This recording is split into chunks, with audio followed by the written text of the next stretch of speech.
Yuvraj Singh cricket खेल रहा था, 2011 का वर्ल्ड कप उन्होंने जिताया। उसके बाद भी कोई कह सकता है कि जिस समय वो खेल रहे थे, चाहे वो सेमीफाइनल मैच हो चाहे वो फाइनल मैच हो, उनके जोश को जज्बे को देख के कि इनको कैंसर है, वो अंदर ही अंदर लड़ते रहे उससे। एक रिपोर्ट के मुताबिक भारत में हर साल कैंसर के 14 लाख से ज्यादा नए मामले सामने आ रहे हैं। अराउंड 1.4 मिलियन केसेस 2022 में इंडिया में न्यू कैंसर केसेस रजिस्टर किए गए और ये डेटा 2025 में बढ़कर 1.57 मिलियन के अराउंड होने वाला है। जो धूम्रपान का सेवन है, जो बीड़ी की बिक्री है, जो तंबाकू है, जो शराब का सेवन है, पहले हम इन्हें कम करना चाहिए। भारत के 70% से ज्यादा कैंसर सेंटर सिर्फ टॉप 10 to 12 बड़े शहरों में हैं। 70% जो बड़े सेंटर्स हैं वो टायर 1 टायर 2 सिटीज में ही हैं। लोग कहते हैं कि कैंसर का इलाज घर बार बिकवा देता है। अब कुछ नए ट्रीटमेंट आए हैं जैसे इम्यूनोथेरेपी, टारगेटेड थेरेपी, जहाँ एक साइकिल भी 1.25 लाख रुपए की लगती है, जो कि हर 14 डेज में लगती है। एक आदमी के सामने दो रास्ते होते हैं, या तो सरकारी हॉस्पिटल की भीड़, एक लंबा इंतजार, या फिर प्राइवेट हॉस्पिटल का भारी भरकम बिल। आपको प्रॉब्लम आ रही है कि गवर्नमेंट हॉस्पिटल में टाइम बहुत लग रहा है, तो आप प्राइवेट में राय लें, ट्रीटमेंट स्टार्ट करें। जैसा कि हम अब तक का आयुष्मान भारत योजना के बारे में बात करते आ रहे हैं, एक्चुअल में इसका पेशेंट को बेनिफिट हो रहा है और अब तक कितना बेनिफिट पहुंच चुका है इससे। तो मैं ऐसे हॉस्पिटल में अभी काम कर रहा हूँ लास्ट 2 वर्ष से, जहाँ पे 85% of the patients are from the same Ayushman Yojana. तो राइट टाइम पे राइट एडवाइस।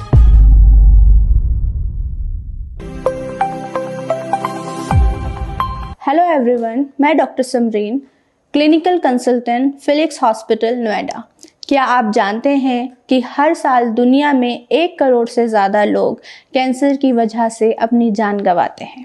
भारत में हर साल करीब 14 लाख नए कैंसर के मरीज सामने आते हैं। सबसे ज़्यादा चिंता की बात यह है कि कैंसर अब सिर्फ बुजुर्गों की बीमारी ही नहीं रहा।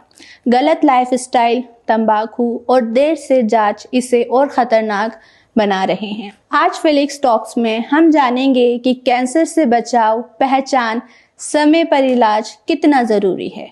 इस चर्चा पर बात करने के लिए हमारे साथ मौजूद हैं डॉक्टर नमन उत्रेजा, जो लंबे अरसे से कैंसर की समस्या पर काम कर रहे हैं। Hello sir, I am doctor Samreen. एक रिपोर्ट के मुताबिक भारत में हर साल कैंसर के 14 लाख से ज़्यादा नए मामले सामने आ रहे हैं और 2025 तक ये आंकड़ा बढ़ने की तादाद में ही है। क्या इसका मतलब ये है कि कैंसर अब कुछ लोगों की नहीं बल्कि एक आम आदमी की बीमारी बनता जा रहा है? जी बिल्कुल डॉक्टर साहब। तो ऐसा है कि ग्लोबोकॉन डेटा 2022 कहता है कि अराउंड 1.4 मिलियन केसेस 2022 में इंडिया में न्यू कैंसर केसेस रजिस्टर किए गए, जिसमें से ऑलमोस्ट 7,10,000 फीमेल्स में और 6,90,000 अराउंड मेल्स में थे। और ये डेटा 2025 में बढ़कर 1.57 मिलियन के अराउंड होने वाला है। तो ना सिर्फ ये आंकड़े सत्य हैं, बल्कि अब जो डायग्नोसिस की प्रणाली है, जो चेंजेस आए हैं डिटेक्शन में, वो भी बेहतर हुई है। शायद इसलिए हम अब केसेस को देख रहे हैं। बाकी रीजंस, डिस्कशंस आगे होंगे आपसे मेरे, आई एम श्योर, रिगार्डिंग ये आंकड़े क्यों बढ़ रहे हैं, तो उनका जवाब मैं आपको तब देता हूँ। सर, एक और चौंकाने वाली बात यह है कि भारत के 70% से ज़्यादा कैंसर सेंटर सिर्फ टॉप 10 to 12 बड़े शहरों में हैं। इसका मतलब तो ये हुआ कि जो विशाल आबादी छोटे शहरों में, गाँवों में है, उनके लिए इलाज शुरू करना एक पहाड़ जैसा है। जी बिल्कुल ठीक बात है। अगर आप तथ्यों पे जाएं तो 70% जो बड़े सेंटर्स हैं वो टायर 1 टायर 2 सिटीज़ में ही हैं और बड़े बड़े शहरों में जैसे कि दिल्ली, बेंगलोर, मुंबई, ऐसी जगहों पे, कोलकाता, ऐसी जगहों पे पेशेंट्स को इलाज कराने आता है। तो हमें सिर्फ उसका कॉस्ट ऑफ ट्रीटमेंट नहीं समझना पड़ेगा, बल्कि हमें ये समझना पड़ेगा कि जो earning member of the family है वो अपना पूरा डेली रूटीन, अपनी लीव्स, सब कुछ छोड़ के अपने रिलेटिव के लिए जा रहा है। तो ऐसा नहीं है कि सिर्फ कुछ चंद समय की बात है, इट्स अ लॉन्ग जर्नी। तो कभी कभी 6 महीने का ट्रीटमेंट होता है, जैसे ब्रेस्ट कैंसर पेशेंट्स में ऑलमोस्ट 9 मंथ्स लग जाते हैं, कभी कभी 1 ईयर तक भी ट्रीटमेंट चलता है। तो as a clinician, as a hospital supporting staff, आपको ये समझना पड़ेगा कि पेशेंट काफ़ी पेन और में आया है आपके पास और उसकी काफ़ी उम्मीदें हैं कि आप उसको बेटर करोगे और शायद इसी से वो ठीक भी हो पाएगा। पॉजिटिव माइंडसेट होना चाहिए as a doctor and as a patient, as a family member as well. Sir, एक स्टडी कहती है कि कैंसर के इलाज का खर्चा इतना ज़्यादा होता है कि हर साल 6 करोड़ से ज़्यादा भारतीय इसकी वजह से गरीबी रेखा से नीचे चले जाते हैं। लोग कहते हैं कि कैंसर का इलाज घर बार बिकवा देता है, इस बात में कितनी सच्चाई है? जी, तो इसका स्टार्टिंग मैं आपसे क्वेश्चन का आंसर यहाँ से करूँगा कि early detection saves a lot of thing. यानी कि अगर हम कैंसर को शुरुआती अवस्था स्टेज में पकड़ लेते हैं तो ना सिर्फ समय कम लगता है, ना सिर्फ खर्चा कम लगता है, आने वाली लाइफ भी अच्छी होती है, कॉम्प्लिकेशंस कम होते हैं क्योंकि मिनिमल ट्रीटमेंट प्रोटोकॉल्स यूज़ होते हैं। अब बात हम पैकेजेस की करते हैं बड़े बड़े शहरों में, तो नो डाउट जो आपने स्टडी का डेटा उठाया है वो बहुत अच्छा है। बट आजकल गवर्नमेंट की कुछ स्कीम्स आई हैं, जैसे प्रधानमंत्री जन आरोग्य योजना, जिसको हम आयुष्मान भारत के नाम से जानते हैं। फिर उसके बाद ESI beneficiaries, then ex employees जिसको आप ECHS के नाम से जानते हैं। क्योंकि अगर आप कैंसर पेशेंट का डेटा निकालें लास्ट 10 ईयर का एक बड़े महानगर का जैसे दिल्ली का, तो सिर्फ 25 से 28% लोग ही ऐसे होते हैं जिनके पास बीमा यानी कि TPA की फैसिलिटी होती है, और इतने ही % लोग ऐसे होते हैं जो ऑलरेडी बिलो पॉवर्टी लाइन जो आप कह रहे हो जाते हैं, वो ऑलरेडी हैं, जो कि पिछले क्षेत्र से आते हैं, गांव से आते हैं, ग्रामीण इलाकों से आते हैं। तो मैं मानता हूं कि अगर राइट टाइम पे राइट सलाह मिल जाए तो घर वगैरह बेचने की ज़रूरत मुझे नहीं लगता पड़ेगी। हालांकि अब कुछ नए ट्रीटमेंट आए हैं जैसे इम्यूनोथेरेपी, टारगेटेड थेरेपी, जहां एक साइकिल भी 1.25 लाख रुपए की लगती है, जो कि हर 14 डेज में लगती है अमूमन, और ऑलमोस्ट साल 2 साल ट्रीटमेंट चलता है। बट वो हर पेशेंट में इंडिकेटेड नहीं है।